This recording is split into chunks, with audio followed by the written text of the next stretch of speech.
ಪ್ರಜಾ ಬಂಧು ನೋಡ್ರಪ್ಪೋ ನೋಡ್ರಿ ಕೇಳ್ರಪ್ಪೋ ಕೇಳ್ರಿ.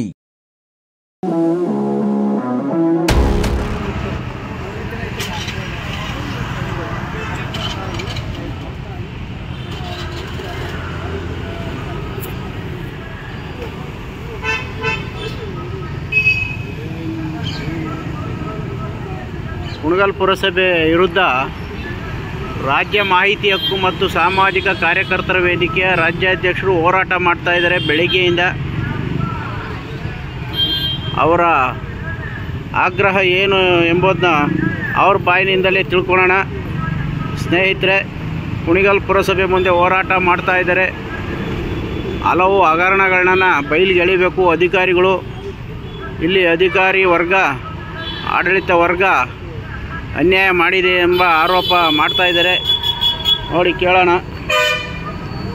ಸರ್ ಹೇಳಿ ಸರ್, ನಮ್ಮ ಕುಣಿಗಲ್ ಪುರಸಭೆಯಲ್ಲಿ ನಾವು ಕೇಳೋದಿಷ್ಟೇ, ಹಲವಾರು ಜನ ಅಧಿಕಾರಿಗಳು ಅಯ್ಯೋ ಕುಣಿಗಲ್ನಲ್ಲಿ ಕೆಲಸ ಮಾಡೋಕ್ಕಾಗಲ್ಲ ಅಂತ ಅನ್ನುವಂಥದ್ದು ಭಾವನೆನ ವ್ಯಕ್ತಪಡಿಸ್ತಾರೆ. ಆದರೆ ಅನೇಕ ಅಧಿಕಾರಿಗಳು ಕುಣಿಗಲ್ಗೆ ಬಂದ ಮೇಲೆ ಮತ್ತೆ ಕುಣಿಗಲ್ಗೆ ಬರಬೇಕು ಅಂತ ಅನ್ನೋವಂಥ ಹಠಗಳನ್ನ ಹಿಡಿತಾರೆ. ಆದರೆ ಕುಣಿಗಲ್ನಲ್ಲಿ ಏನಿದೆ, ಪುರಸಭೆಯಲ್ಲಿ ಏನಿದೆ, ಯಾಕೆ ಹಿಂಗೆ ಪದೇ ಪದೇ ಬರ್ತಾರೆ ಅಂತ ಅನ್ನೋದು ನನಗೆ ಅನುಮಾನ.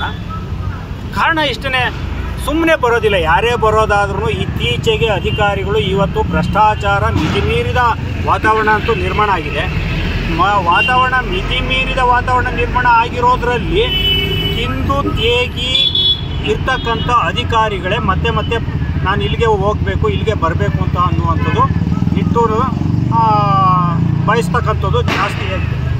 ಜೊತೆಗೆ ಏನಿದೆ ಈ ಕುಣಿಗಲ್ ಪುರಸಭೆಯಲ್ಲಿ, ಅಂಥದ್ದು ಏನಿದೆ ಅಂತ ಅನ್ನೋಂಥದ್ದು ನಮಗೆ ಇವಾಗ ಬೇಕಾಗಿದೆ.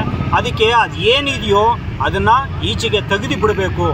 ಆ ಪುರಸಭೆ ಅನ್ನೋ ಹುತ್ತದೊಳಗಡೆ ಹಾವಿದೆಯಾ, ಇಲಿ ಇದೆಯಾ, ಹುಳ ಇದೆಯಾ, ಏನಿದೆ ಅಂತ ಅನ್ನೋದು ನಮಗೆ ಗೊತ್ತಾಗ್ತಾ ಇಲ್ಲ. ಹಾಗಾಗಿ ಅದನ್ನು ಈಚೆಗೆ ತೆಗೆದು ಬಿಡಿ ಅಂತ ಹೇಳ್ಬಿಟ್ಟು ನಾವು ದೊಡ್ಡ ಅಧಿಕಾರಿಗಳನ್ನ ಕುಣಿಗಲ್ಗೆ ಬರ್ರಪ್ಪ ನೀವು ಅಂತ ಹೇಳ್ಬಿಟ್ಟು ಜಿಲ್ಲಾಧಿಕಾರಿಗಳಾಗ್ಬೋದು, ಉಪವಿಭಾಗಾಧಿಕಾರಿಗಳಾಗ್ಬೋದು, ಮಂತ್ರಿಗಳಾಗ್ಬೋದು, ಮತ್ತು ಇಲಾಖೆಯ ನಿರ್ದೇಶನಾಲಯಕ್ಕೂ ಕೂಡ ನಾವು ಮನವಿಯನ್ನು ಕೊಟ್ಟಿದ್ದೀವಿ. ಆದರೆ ಇವತ್ತು ನಾವು ಬೆಳಿಗ್ಗೆ ಈ ಪ್ರತಿಭಟನೆಯಲ್ಲಿ ಕೂತ್ಕೊಂಡವರು ಇಲ್ಲಿವರೆಗೂ ಕೂಡ ಇನ್ನೂ ಯಾರೂ ಬಂದಿಲ್ಲ.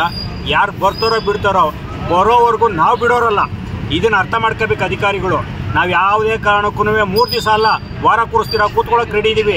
ಆದರೆ ಮುಂದೊಂದು ದಿವಸ ನಿಮ್ಮ ಹತ್ರ ಆ ದಂಡವನ್ನು ನಾವು ಕಟ್ಟಿಸ್ತೇ ಬಿಡೋಲ್ಲ. ನೀವು ನಮ್ಮನ್ನು ಎಷ್ಟು ದಿನಗಳ ಕಾಲ ಎಣಗಿಸ್ತೀರಿ, ಅಷ್ಟು ದಿನಗಳು ನಿಮ್ಮ ದಂಡ ಕಟ್ಟಿಸ್ತಲೇ ನಾವು ಬಿಡೋವಂಥವ್ರಲ್ಲ. ನಮ್ಮ ತಾಳ್ಮೆಯನ್ನು ಎಷ್ಟು ದಿನಗಳ ಕಾಲ ನೀವು ಪರೀಕ್ಷೆ ಮಾಡ್ತೀರಿ, ಅಷ್ಟು ದಿನಗಳ ಕಾಲ ನೀವು ಒದ್ದಾಟ ಮಾಡಬೇಕಾಗುತ್ತೆ ಅನ್ನೋದು ನಾನು ಜಿಲ್ಲಾ ಮಟ್ಟದ, ರಾಜ್ಯ ಮಟ್ಟದ ಅಧಿಕಾರಿಗಳಿಗೆ ಒಂದು ಎಚ್ಚರಿಕೆಯನ್ನು ಕೊಡ್ತಾ ಇದ್ದೀನಿ. ಆ ಕಾರಣಕ್ಕೋಸ್ಕರ ಆದಷ್ಟು ಬೇಗ 10 ರೂಪಾಯಿದು ಕಾಯಿಲೆಯನ್ನು 10 ರೂಪಾಯಿಲೇ ವಾಸ ಮಾಡಬೇಕು. ಸಣ್ಣ ಕಾಯಿಲೆಯನ್ನು ಟಿಂಚರ್ ಹಾಕಿ ವಾಸ ಮಾಡಬೇಕು. ಆಪ್ರೇಷನ್ ಆಗತಕ್ಕ ಬಿಟ್ಟರೆ ಎಲ್ಲರೂ ಆಪ್ರೇಷನ್ ಆಗೋಗ್ತೀರೇನೋ.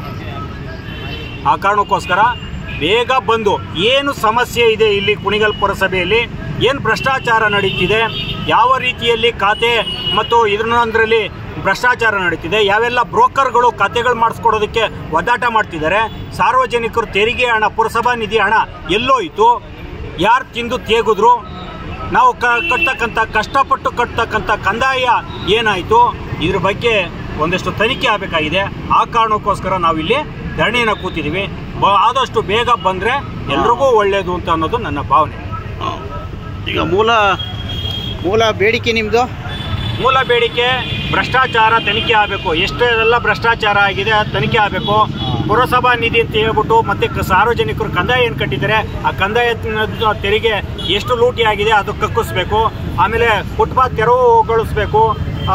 ಏನು ನಿಯಮಾವಳಿಗಳ ಪ್ರಕಾರ ಯಾರೆಲ್ಲ ಕಟ್ಟಡಗಳು ಕಟ್ಟಿದ್ದಾರೆ ಮೀರಿ ಎಲ್ಲ ಕಟ್ಟಡಗಳನ್ನ ಹೈಕೋರ್ಟ್ ಆದೇಶದ ಪ್ರಕಾರ ನಡ್ಕೋಬೇಕು.